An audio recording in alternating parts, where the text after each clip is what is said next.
আসসালামু আলাইকুম প্রিয় ফুটবল ফ্যান্স।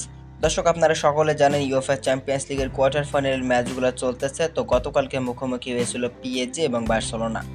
তো সেখানে কিন্তু দুর্দান্ত জোড়া গোল করেছেন ব্রাজিলিয়ান ফরওয়ার্ড রাফিনহা। আর তার জোড়া গোলের সুবাদে কিন্তু বার্সেলোনাও একটা দুর্দান্ত জয় পেয়েছে পিএসজির বিপক্ষে, তাও আবার পিএসজিরই ঘরের মাঠে। অবাক করার বিষয় হলো এটাও সত্যি যে পিএসজির ঘরের মাঠে বার্সেলোনা কিন্তু এর আগে এরকম দাপট দেখিয়ে কখনোই জিততে পারেনি। তবে দুর্দান্ত খেলেছে বার্সেলোনার সাথে, রাফিনা করেছেন জোড়া গোল। আর রাফিনা শেষমেশ কিন্তু ম্যান অফ দ্য ম্যাচও হয়েছেন। তার রাইডিংটা ছিল দুর্দান্ত, তিনি একজন রাইট উইঙ্গার হয়ে লেফট উইঙ্গে খুব দারুণ খেলেছেন গতকালকে। তবে যে বিষয়টি নিয়ে আসলে আলোচনা আপনি যেটাই বলেন না কেন, প্রচুর পরিমাণে কিন্তু আলোচনায় বেশি হচ্ছে। কেননা রাফিনা পিএসজির ঘরের মাঠে জোড়া গোল করার পর দুইটা গোল করেছেন তিনি দুইটা গোলেই নেইমারের দুইটা আইকনিক সেলিব্রেশন করেছেন।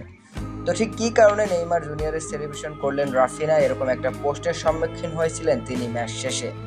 তো তিনি তখন স্পষ্টভাবে বলেছেন যে আমি গতকালকে আমার স্ত্রীর কাছে আমি বলেছিলাম আমি যদি প্যারিসে গোল করতে পারি তাহলে অবশ্যই নেইমারের সেলিব্রেশন করবে এবং তাকে শ্রদ্ধা জানাবো। এটাই আসলে সম্মান একজন ফুটবলারের প্রতি আরেকজন ফুটবলারের।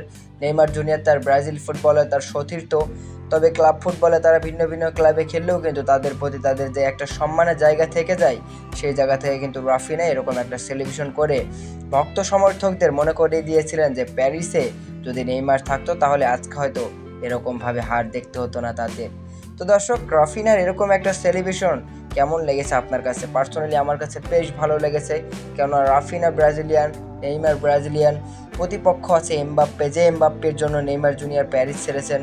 তো বুঝতে পারছেন সব মিলিয়ে কিন্তু দারুণ একটা ব্যাপার ছিল এই সেলিব্রেশনের মধ্যে। আপনার কাছে কেমন লেগেছে অবশ্যই জানাবেন আমাদের ভিডিওর কমেন্ট বক্সে।